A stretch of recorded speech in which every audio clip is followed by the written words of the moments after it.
अस्सलाम वालेकुम everyone, welcome to web 3.0। इस वीडियो में वेब 3 JS का कंप्लीट कोर्स करेंगे और मेरी कोशिश होगी कि आपको each and everything simply explain करूं ताकि जिसको इसका आइडिया नहीं है वो भी इसको समझ जाएं। वेब 3 JS एक लाइब्रेरी है। ये बेसिकली जावास्क्रिप्ट की मेन लाइब्रेरी है जिसे इथेरियम ब्लॉकचेन से इंटरेक्ट करने के लिए यूज किया जाता है। सबसे पहले हम इसका ओवरव्यू ले लेंगे और देखेंगे कि वेब 3 JS क्या है और इसे किस तरह यूज किया जाता है।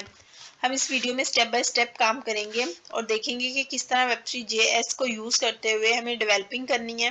जब भी आप इथेरियम को यूज करते हुए डिसेंट्रलाइज एप्लीकेशन को डेवलप करते हैं तो Web3 JS के डिफरेंट एस्पेक्ट्स होते हैं जो कि आपको पता होना जरूरी है। एक तरफ तो आपका स्मार्ट कॉन्ट्रैक्ट होता है जो बेसिकली एक कोड होता है जिसको आप इथेरियम ब्लॉकचेन पर डिप्लॉय करते हैं। ब्लॉकचेन से इंटरेक्ट करने के लिए Web3 JS लाइब्रेरी अपना पार्ट प्ले करती है। एक तरह से हमें रास्ता प्रोवाइड करती है या इस तरह आप कह लें कि ये हमें ब्रिज प्रोवाइड करती है हमारे स्मार्ट कॉन्ट्रैक्ट और इथेरियम की ब्लॉकचेन के दरमियान में, ताकि हम इथेरियम ब्लॉकचेन से इंटरेक्ट कर सकें और इथेरियम ब्लॉकचेन पर जो डाटा है उसे भी गेट कर सकें। अगर आप वेबसाइट डेवलपमेंट के बारे में जानते हैं तो आपको पता होगा कि वेबसाइट डेवलपमेंट में सर्वर या API से कनेक्ट करना होता है तो हमें JSON jQuery से सर्वर को कॉल करना होता है। लेकिन अगर आपको उसका आइडिया नहीं है तो हम इसमें इतना इनिशियली काम करेंगे कि आपको आइडिया हो जाएगा। Web3 JS को डिटेल में स्टडी करने के लिए आप Web3 JS readthedocs.io वेबसाइट पर आएँ और इसकी कंप्लीट डॉक्यूमेंटेशन आप यहाँ से देख सकती हैं। लेफ्ट पर आपको सारी इन्फॉर्मेशन मिलेगी। यहाँ स्टेप बाय स्टेप आपको बताया जाता है कि किस तरह आप Web3 के फंक्शंस को गेट कर सकते हैं। इसके अलावा यहाँ पर गिटहब रिपोजिटरी का एक लिंक दिया हुआ है। इस लिंक पर आप क्लिक करके गिटहब के रिपोजिटरी भी देख सकते हैं। Web3 किस तरह इथेरियम ब्लॉकचेन से इंटरेक्ट करता है, जिन चीज़ों की इसमें हमें ज़रूरत पड़ेगी उसमें सबसे पहले Node.js है।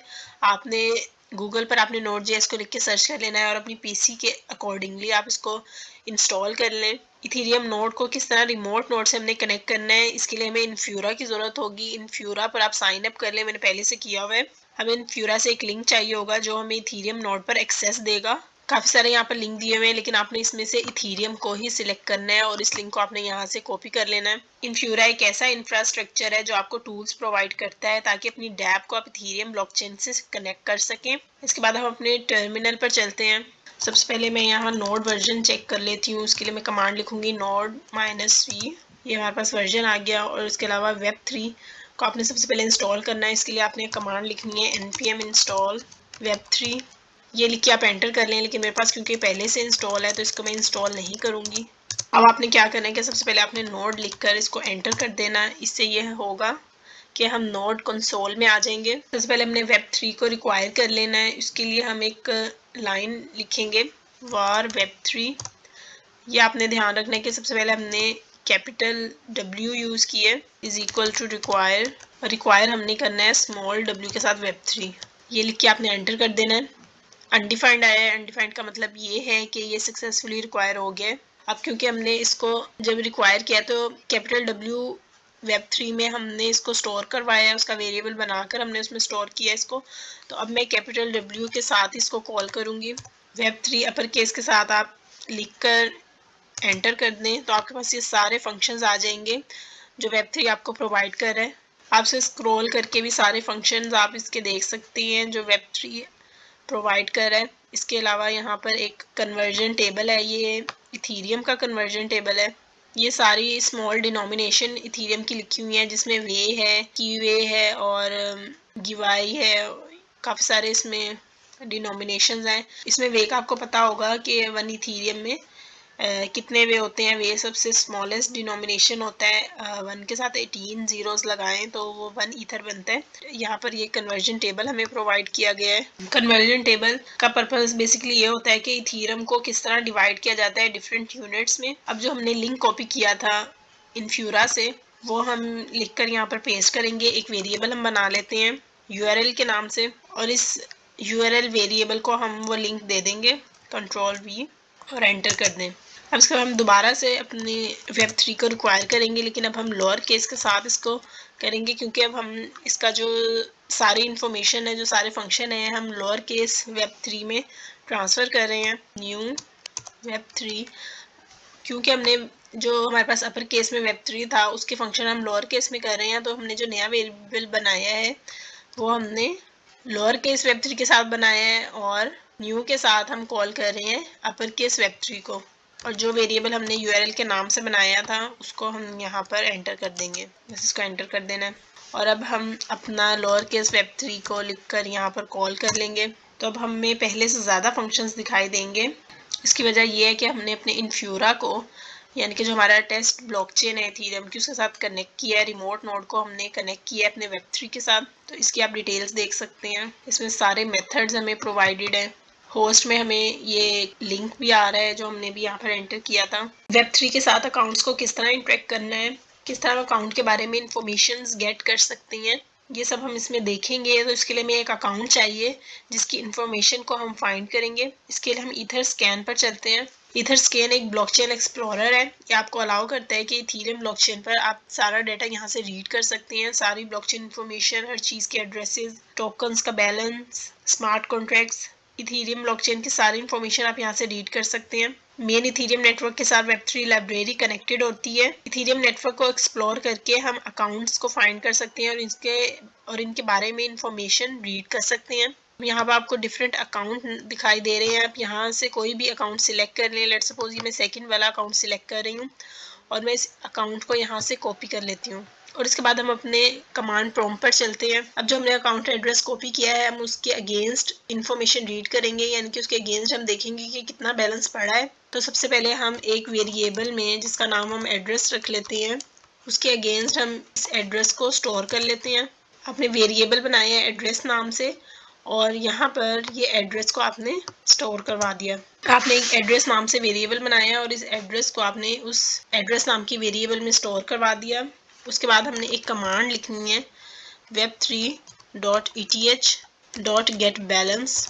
.eth एक ऑब्जेक्ट है जो कि कंटेन करती है बहुत सारे फंक्शंस को जो हमें अलाउ करते हैं कि हम इथेरियम के साथ इंटरेक्ट कर सकें। और गेट बैलेंस फंक्शन है जो हमें बैलेंस फैच करके देता है। तो गेट बैलेंस में हम आर्गुमेंट दे देंगे एड्रेस का और उसके बाद मैं इसमें यूज़ करूँगी एरो फंक्शन। एरो फंक्शन का पहला आर्गुमेंट एरर, सेकेंड बैलेंस के नाम से हम रख लेते हैं। और अब हम गेट कर लेंगे अपने बैलेंस को। Balance is equal to balance curly braces close. ये कमांड लिख के आपने एंटर कर देना है। इसने आपको एक प्रॉमिस रिटर्न की है। उसके बाद हम लिखेंगे बैलेंस। बैलेंस लिख के आपने एंटर, सिंपली एंटर कर देना है। बैलेंस लिखा और एंटर किया और इसने आपको ये बैलेंस प्रोवाइड कर दिया कि इस अकाउंट के अगेंस्ट इतना बैलेंस पड़ा है, लेकिन ये वे फॉर्म में है। इस वक्त जो आपको बैलेंस प्रोवाइड कर रहा है ये वे फॉर्म में है। हम इसे इथेरियम में कन्वर्ट करेंगे। इस बैलेंस को जो कि हमारे पास वे फॉर्म में है, इसको ईथर में कन्वर्ट करने के लिए हम एक कमांड लिखेंगे, web3.utils। ये web3 की कमांड है जो कि वे फॉर्म से ईथर में कन्वर्ट कर देती है, web3.utils। क्योंकि हमने फ्रॉम वे से कन्वर्ट करना है तो हम इसका फंक्शन यूज़ करेंगे फ्रॉम वे। बैलेंस, क्योंकि हमने बैलेंस के अगेंस्ट इसको स्टोर करवाया था, अपने बैलेंस को बैलेंस कीवर्ड के अगेंस्ट। और हमें कन्वर्जन किस में चाहिए, हमें ईथर में चाहिए, तो हम यहाँ पर ईथर लिख देंगे और इसको एंटर कर देंगे। तो आप ये देखें कि हमारे पास जो अमाउंट वे फॉर्म में थी वो ईथर में आ गई है, यानी कि 39,37,162.99 ईथर्स इस अकाउंट के अगेंस्ट पड़े हैं। इस अकाउंट के बैलेंस को आप ईथर स्कैन पर जाकर भी चेक कर सकती हैं। हमारे पास जो बैलेंस आया है 39,39,133। इसके अराउंड ही हमारे पास भी बैलेंस आया है कमांड प्रॉम्प्ट में। आप कोई भी अकाउंट ले लें, आप उसका अकाउंट का बैलेंस गेट कर सकती हैं इसी टेक्निक से जो मैंने आपको बताई है। इसमें थोड़ा सा नंबर्स का डिफरेंस है, मे बी के अकाउंट के ओनर ने कुछ विड्रॉ कर लिया होगा हमारे बैलेंस को गेट करने के बाद। सेम कमांड को यूज़ करके आप इथेरियम के किसी और यूनिट में भी कन्वर्जन करना चाहते हैं तो कर सकती हैं। जिस तरह यहाँ पर हम ईथर को रिमूव करके गिवाई लिख लें। गिवाई का आपको पता है कि इसमें ज़्यादातर गैस रिडक्शन होती है, तो आप इस तरह यहाँ पे थोड़ी सी चेंजेस करके इसको गिवाई के यूनिट में भी कन्वर्ट कर सकती हैं। इसके बाद मैं आपको एक और कमांड बताती हूँ जिसको यूज़ करते हुए आप इथेरियम मेन नेट पर अपना अकाउंट क्रिएट कर सकती हैं, जो कि आपको अकाउंट एड्रेस के साथ साथ प्राइवेट की भी प्रोवाइड करेगा। web3.eth.accounts.create ये कमांड लिख के आपने सिर्फ एंटर कर देना है और ये देखें आपके पास अकाउंट का एड्रेस और प्राइवेट की आ गई है। ये बिल्कुल फ्रेश अकाउंट है, लेकिन आपने इस तरह से अपना अकाउंट बनाकर उसमें कुछ ट्रांसफ़र नहीं करना, क्योंकि इस तरह से जब आपने फ़ंड ट्रांसफ़र करते हैं तो सबसे पहले उसमें सिक्योरिटी को आपको देखना होता है कि आपके फंड सिक्योर हों। ये सिर्फ मैंने आपको एक मेथड बताया है कि इस तरीके से भी अकाउंट मेन नेट पर क्रिएट किया जा सकता है। उम्मीद है आपको Web3 JS कोर्स के फर्स्ट पार्ट की समझ आई होगी। आपने ये कोर्स पूरा देखना है। इसमें हम देखेंगे कि किस तरह Web3 के फंक्शंस को यूज़ करते हुए हम इथीरियम ब्लॉकचेन के साथ इंटरेक्ट कर सकते हैं। और साथ ही साथ मैं आपको इथीरियम की एक बुक रिकमेंड करूँगी जिसका नाम है मास्टरिंग इथीरियम। आपने ये बुक ज़रूर पढ़नी है ताकि आपकी नॉलेज में इम्प्रूवमेंट हो और आपको समझ आए कि किस तरह इथीरियम ब्लॉकचेन वर्क करती है। तो वीडियो को लाइक करें, चैनल को सब्सक्राइब करें और अपना ख्याल रखें। अल्लाह हाफिज़।